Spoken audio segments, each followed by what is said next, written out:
നമസ്കാരം.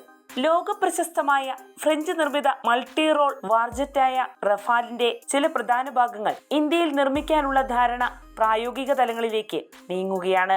റഫാലിന്റെ ഔദ്യോഗിക നിർമ്മാതാക്കളായ ദസോ ഏവിയേഷനും ഇന്ത്യയിൽ നിന്നുള്ള ടാറ്റ ഗ്രൂപ്പും കൈകോർത്താണ് ഈ സുപ്രധാന കരാറിൽ എത്തിച്ചേർന്നിരിക്കുന്നത്.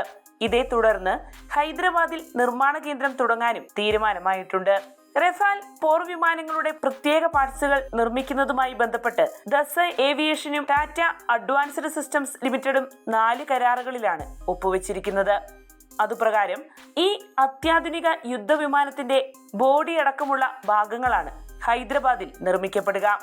അതോടൊപ്പം മാസം തോറും പൂർണ്ണമായ 2 ഫ്യൂസേജുകൾ ഹൈദരാബാദിൽ സ്ഥാപിക്കാനൊരുങ്ങുന്ന പുതിയ നിർമ്മാണശാലയിൽ നിന്നും വിതരണം ചെയ്യും. ആദ്യത്തെ ഫ്യൂസലേജ് വിഭാഗങ്ങൾ 2028 ആകുമ്പോഴേക്കും കയറ്റി അയക്കപ്പെടും. ഇതാദ്യമായാണ് ഫ്രാൻസിന് പുറത്ത് മറ്റൊരു രാജ്യത്ത് റഫാൽ ഫ്യൂസലേജ് നിർമ്മിക്കുന്നത്. ഫ്യൂസലേജ് എന്നത് ഒരു വിമാനത്തിന്റെ ചിറകുകൾ, വാൽഭാഗം, എഞ്ചിനുകൾ എന്നിവ ഒഴികെയുള്ള പ്രധാന ഭാഗമാണ്. ക്രൂ, യാത്രക്കാർ, കാർഗോ, ഇന്ധനം എന്നിവ ഉൾക്കൊള്ളുന്ന കേന്ദ്ര ഘടനയാണിത്. പറക്കലിന് ആവശ്യമായ വായുചലന ആകൃതിയും ഘടനാപരമായ സമഗ്രതയും വിമാനങ്ങൾക്ക് നൽകുന്നത് ഫ്യൂസലേജ് ആണ്. ഇങ്ങനെ റഫാൽ വിമാനങ്ങളുടെ ഫ്യൂസലേജ് ഭാഗമാണ് നിർമ്മിക്കുവാൻ ധാരണയായിരിക്കുന്നത്. കമ്പനിയുടെ നിർമ്മാണ ശൃംഖല കൂടുതൽ ശക്തിപ്പെടുത്തുന്നതിന്റെ നിർണായക ചുവടുവയ്പ്പാണ് ഇന്ത്യയിൽ ടാറ്റ ഗ്രൂപ്പുമായി സഹകരിച്ച് ഇത്തരമൊരു കരാർ സാധ്യമാക്കാൻ ഒരുങ്ങുന്നതെന്നാണ് ഈ നിർമ്മാണ കരാർ സംബന്ധിച്ച് റഫാലിന്റെ ഔദ്യോഗിക നിർമ്മാണ കമ്പനിയായ ദസോ ഏവിയേഷൻ പ്രതികരിച്ചത്. ഇന്ത്യയിലെ ഞങ്ങളുടെ വിതരണ ശൃംഖല ശക്തിപ്പെടുത്തുന്നതിൽ ഇതൊരു നിർണായക ചുവടുവയ്പ്പാണ്. ഈ വിതരണ ശൃംഖല റഫാലിന്റെ വിജയകരമായ വികസനത്തിന് കൂടുതൽ സംഭാവന നൽകും. ദസോ ഏവിയേഷൻ ചെയർമാനും സിഇഒയുമായ എറിക് ട്രാപ്പിയർ പറഞ്ഞു. ടാറ്റ അഡ്വാൻസ്ഡ് സിസ്റ്റംസ് ലിമിറ്റഡിന്റെ ചീഫ് എക്സിക്യൂട്ടീവ് ഓഫീസറും മാനേജിംഗ് ഡയറക്ടറുമായ സുഗരൻ സിംഗ് പറയുന്നത് ഇങ്ങനെയാണ്. ഈ പങ്കാളിത്തം ഇന്ത്യയുടെ എയ്റോസ്പേസ് യാത്രയിലെ ഒരു സുപ്രധാന ചുവടുവയ്പ്പാണ്. ഇന്ത്യയിൽ പൂർണ്ണമായ റഫേൽ ഫ്യൂസലേജിന്റെ നിർമ്മാണം സാധ്യമാക്കാൻ അതിന്റെ ഔദ്യോഗിക നിർമ്മാണ കമ്പനി ഒരുങ്ങുന്നത് ടാറ്റ അഡ്വാൻസ്ഡ് സിസ്റ്റംസിന്റെ കഴിവുകളിലേക്കുള്ള ആഴത്തിലുള്ള വിശ്വാസത്തെയും ദസോ ഏവിയേഷനുമായുള്ള ഞങ്ങളുടെ സഹകരണത്തിന്റെ ശക്തിക്കും അടിവരയിടുന്നു.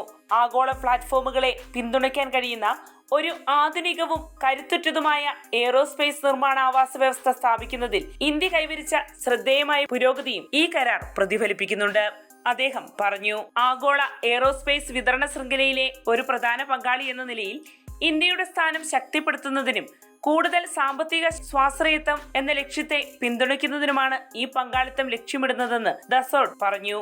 മേക്ക് ഇൻ ഇന്ത്യ ആത്മനിർഭർ പദ്ധതികളോട് ചേരാനുള്ള ദസോയുടെ പ്രതിജ്ഞാബദ്ധതയാണ് പുതിയ കരാറിലൂടെ വെളിപ്പെടുന്നതെന്നും ഇരു കമ്പനികളും ഒരുമിച്ചിറക്കിയ സംയുക്ത പ്രസ്താവനയിൽ കൂട്ടിച്ചേർക്കപ്പെടുകയുണ്ടായി.